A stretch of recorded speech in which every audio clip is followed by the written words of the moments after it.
Shalom Bapak Ibu, Opa Oma dan saudara-saudara sekalian yang dikasihi Tuhan Yesus. Bagaimana kabarnya hari ini? Kiranya semua boleh dalam keadaan sehat dan penuh dengan sukacita. Mari sebelum kita mulai doa keluarga ini, kita akan bersatu dulu sejenak.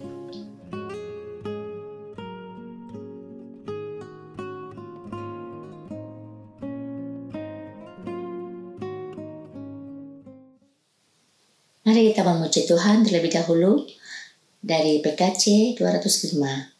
Alangkah indahnya kasih setia.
Mari saudara-saudara kita satukan hati kita dalam doa.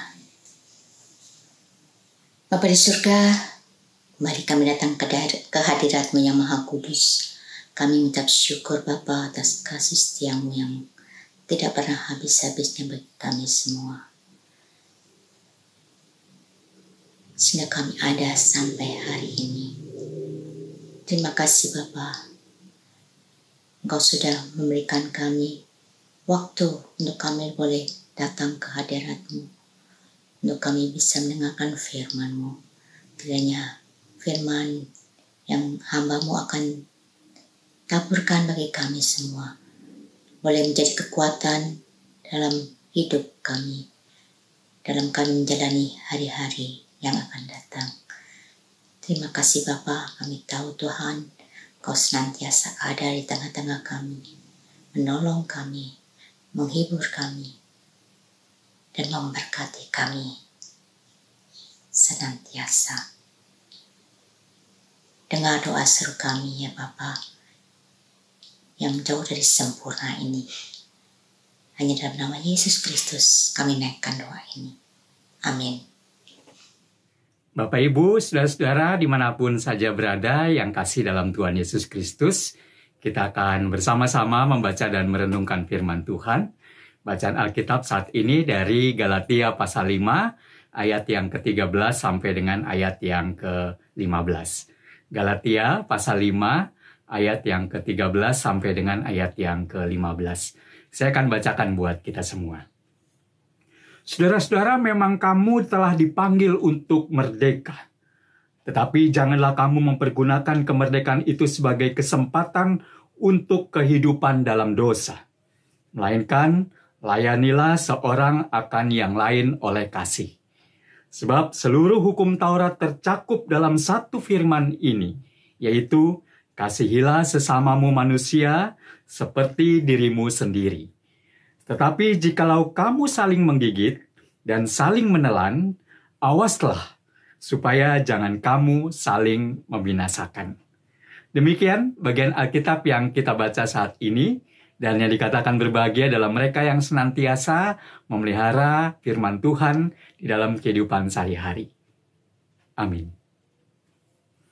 Bapak, Ibu, Saudara, umat yang terkasih dan yang dikasihi Tuhan Yesus Kristus di mana saja berada, tema renungan kita saat ini adalah kasih yang membebaskan.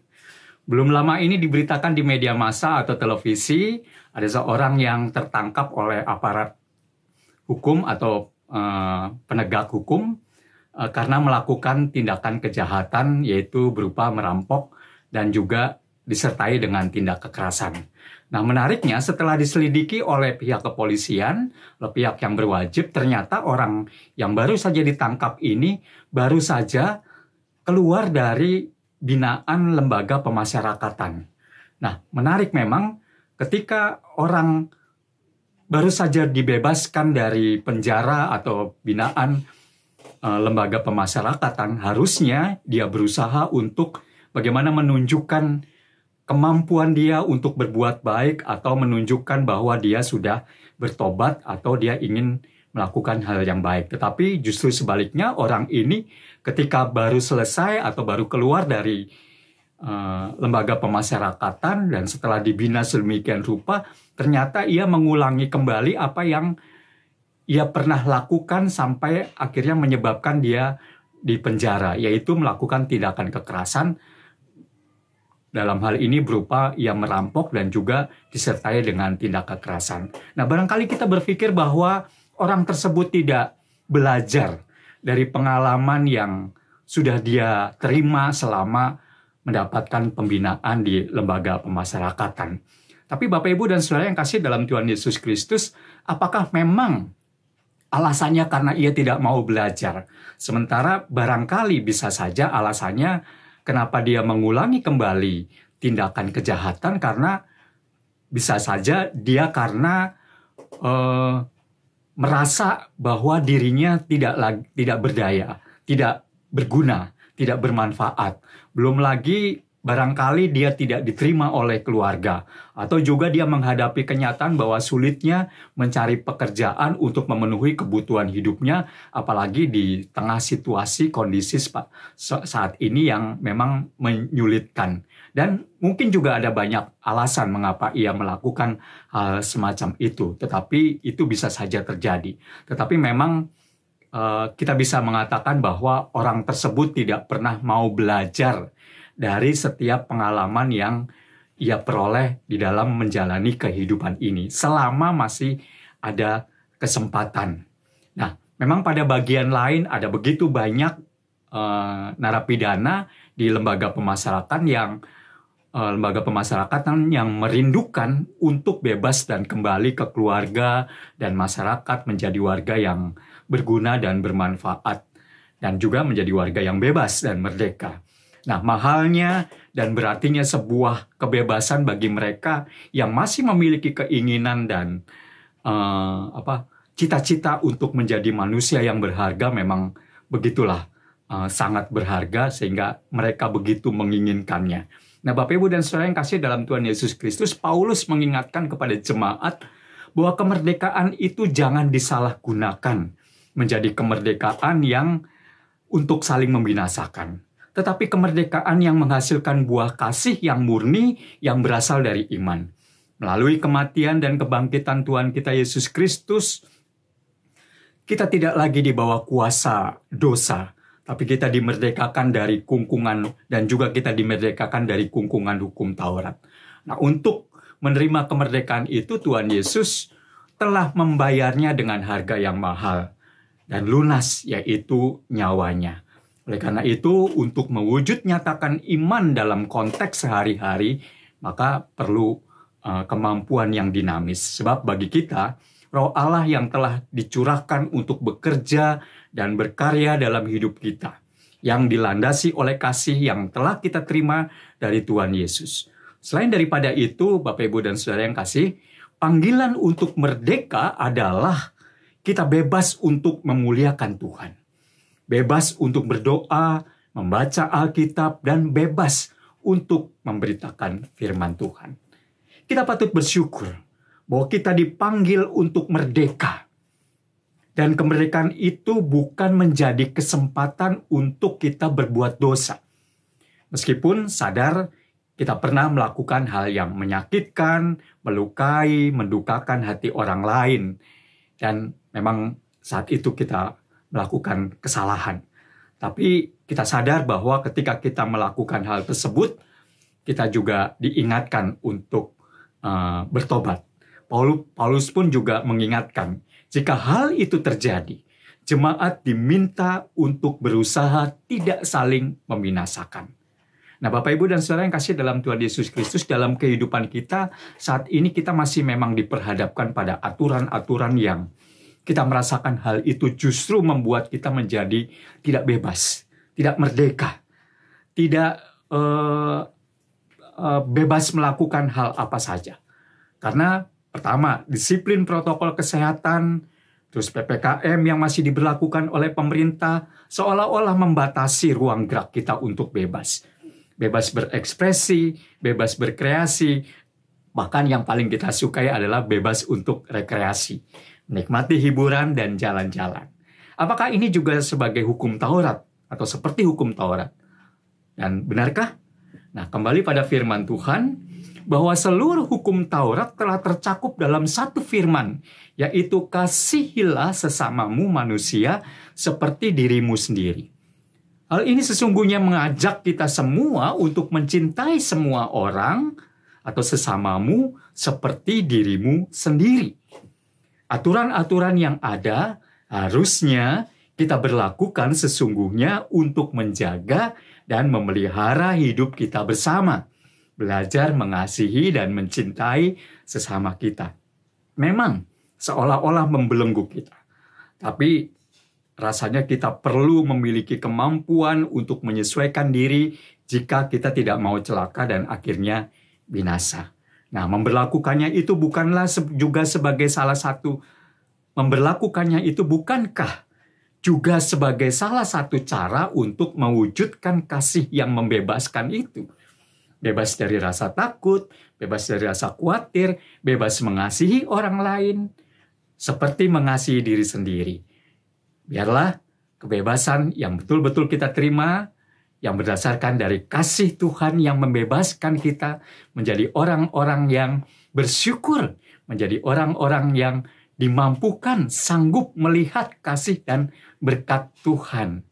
Sehingga kita sadar kasih yang kita miliki, yang berasal daripada Tuhan, menjadikan kita bebas memberikan kasih itu kepada orang lain, sehingga mereka pun, atau orang-orang yang ada di sekitar kita, menjadi tidak takut, menjadi tidak khawatir, menjadi memiliki semangat, harapan, cita-cita, bahkan mereka boleh melanjutkan karya mereka di dunia ini yang sudah mereka mulai.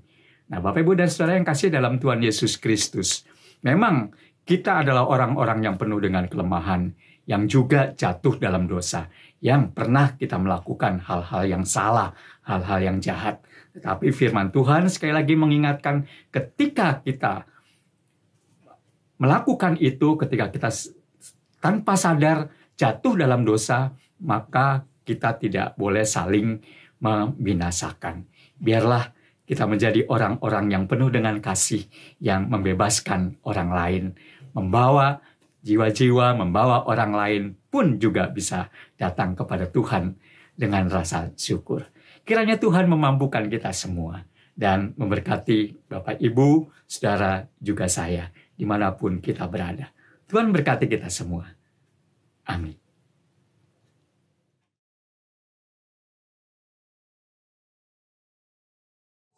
Bapak, Ibu, Saudara-saudari sekalian yang dikasihi Tuhan, marilah kita dengan penuh kerendahan hati, kita mau memanjatkan permohonan kita mau mendoakan untuk vaksinasi nasional yang sedang berlangsung saat ini. Mari kita berdoa.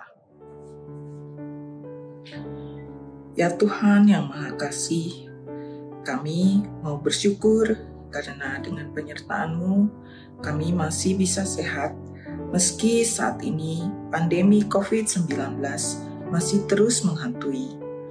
Kami juga mau bersyukur karena pemerintah sudah berupaya keras untuk memberikan vaksinasi gratis kepada seluruh masyarakat. Ya Tuhan, berilah kemudahan untuk segala upaya yang dilakukan oleh pemerintah Indonesia, di mana saat ini masih mendatangkan vaksin dari luar negeri. Ya Tuhan, sumber pengetahuan, kami memohon kepadamu, mampukanlah dan berikanlah hikmat terutama kepada para peneliti ilmiah agar pengembangan vaksin merah putih yang sedang dilakukan dapat berjalan dengan lancar, agar supaya Indonesia dapat memproduksi vaksin sendiri, sehingga tidak tergantung dengan negara lain pembuat vaksin.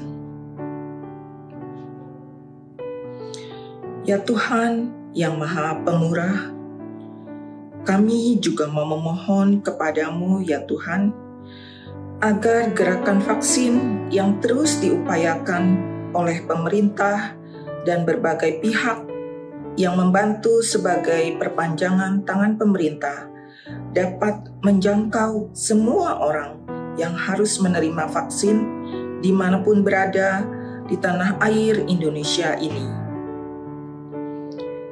Ya Tuhan, kami juga memohon pertolongan-Mu supaya tidak terjerumus dalam informasi hoaks yang menyesatkan.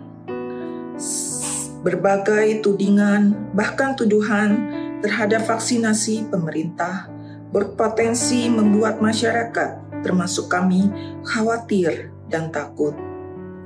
Kami memohon kepadamu ya Tuhan, berikanlah kami hikmat dan kecerdasan untuk menyaring setiap informasi yang diterima, dan ajarlah kami supaya berani untuk memberikan contoh yang baik kepada masyarakat dengan mengikuti vaksinasi yang diadakan oleh pemerintah.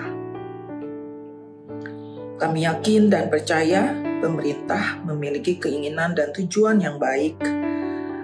Maka berkatilah setiap usaha mereka dalam upaya mengantisipasi pandemi COVID-19 ini. Ya Tuhan, pada saat ini kami juga memohon kepadamu agar vaksinasi usia remaja dan serta rencana untuk vaksinasi anak-anak dapat berjalan lancar pada waktunya.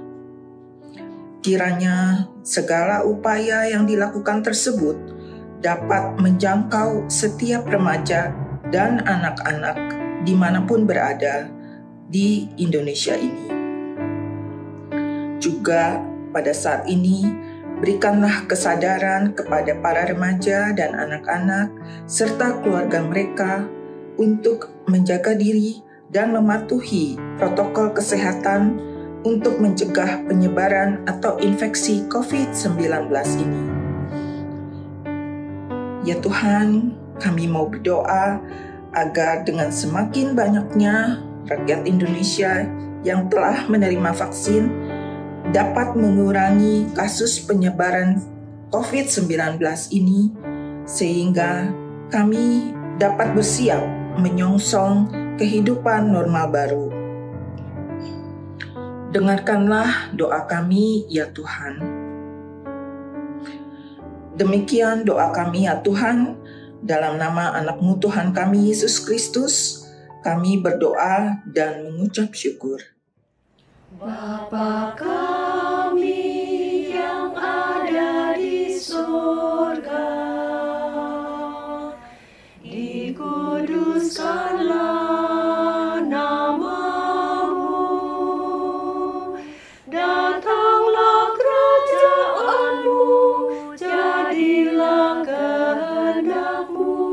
di bumi seperti di sorga.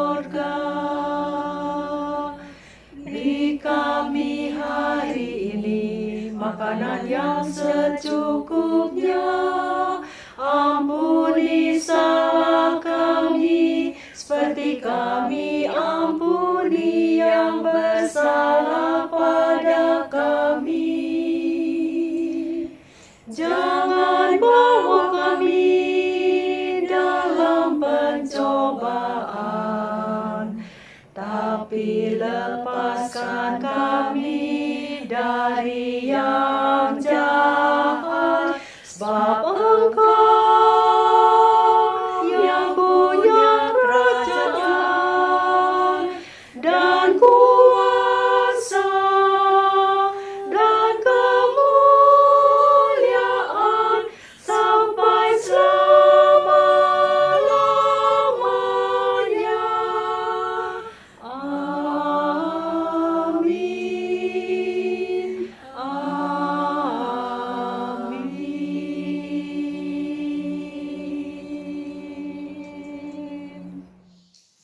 Oma, Bapak, Ibu, dan saudara sekalian, baru saja kita mendengarkan firman Tuhan.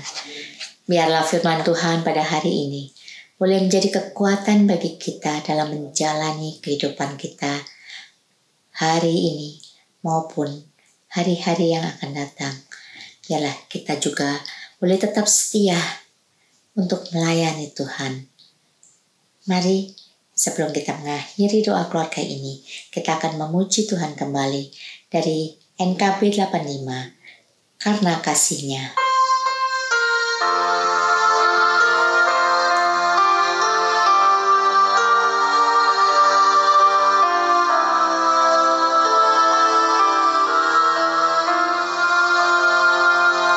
Mengapa Yesus turun dari surga, masuk daun yang gelap penuh celah, berdoa dan bergumul dalam damai, jangan pahit pun diterimanya.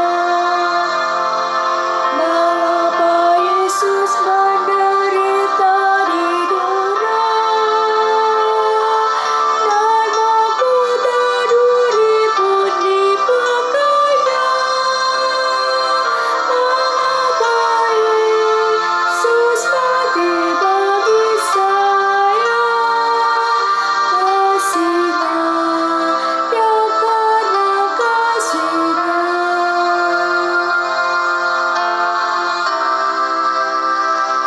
Mengapa Yesus memegang tanganku bila ku di jalan tersesat? Mengapa Yesus beriku kekuatan bila jiwaku mulai penat? Mengapa Yesus mau menanggung dosaku? Beriku damai serta sukacitanya. Mengapa Yesus mau melindungiku? Kasih-Nya, ya karena kasih-Nya. Bapak, Ibu, Saudara, jemaat yang kasih dalam Tuhan Yesus Kristus, kita baru saja mengikuti rangkaian doa keluarga. Biarlah kita boleh dimampukan menunjukkan kasih kita yang membebaskan dari rasa takut, rasa khawatir, bahkan kasih yang memampukan kita juga untuk bisa memberikan kasih kita kepada orang lain, sehingga mereka merasakan kasih Tuhan Yesus Kristus melalui kehidupan kita. Kiranya Tuhan memampukan kita semua dan memberkati kita semua. Amin.